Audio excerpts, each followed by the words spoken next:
எனவே எங்களுக்கு நாம் போட்டிருக்கிற தலையங்கமே என்ன? ரையான் என்ற சொர்க்கத்தின் பக்கம் நாங்க போகக்கூடிய பயணம்.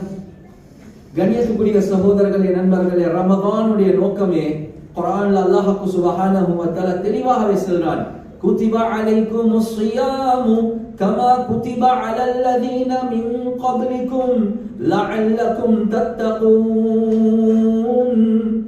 மனிதர்களே, உங்களுக்கு நாங்க ஏன் நோன்ப கட்டாயமாக்கி இருக்கிறோம் என்றா நீங்க எல்லாமே தக்குவாதாரிகளாக ஆகிறதுக்கு. இப்போ ஒரு கேள்வி ஒன்று வரும், தக்குவா என்றா என்ன? கணியத்துக்குரிய சகோதரர்களே, நண்பர்களே, உலமாக்கள் கிதாப்ல எழுதுறாங்க, தக்குவா என்று சொல்றது கஃபுன் நஃப்ஸி அனில் ஹவா, to crush your evil desires. உங்க உள்ளத்துல வரக்கூடிய ஹராமான உணர்வுகள், ஹராமான சிந்தனைகள், இவைகளை விட்டு உங்களோட நஃப்ஸ